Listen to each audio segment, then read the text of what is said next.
I had no idea about Amersham and the museum here. One of your locals told me about it, and I just happened to pop in and find that it's a wealth of history, information. It's well lit, has good signage, and it just takes you back so far in history. This was somebody's house, and generations lived here and worked here and slept here and had children here, and it's still got an atmosphere for it. You know, the fact that it stood for over 600 years, and yet everything that was here originally pretty well is still here. Sometimes when the museum is busy, it comes back as the feeling of that. It's very interesting, that. You live in a town and you kind of see pictures of what it was like so many years ago. It's quite fascinating.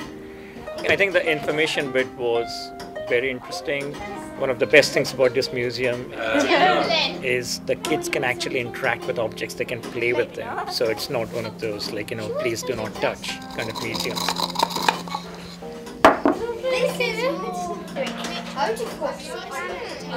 The lady of the house organised the food.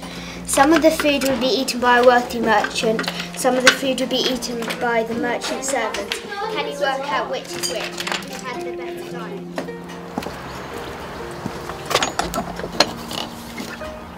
You know, for a small town, this is a big museum, big in culture and in artifacts, and I just found it absolutely fascinating. Oh, you see sometime on, you know, the antique show.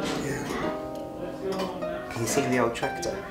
There was lots of fun activities and stuff. Really interesting, but they're not boring, but really fun too. Yeah.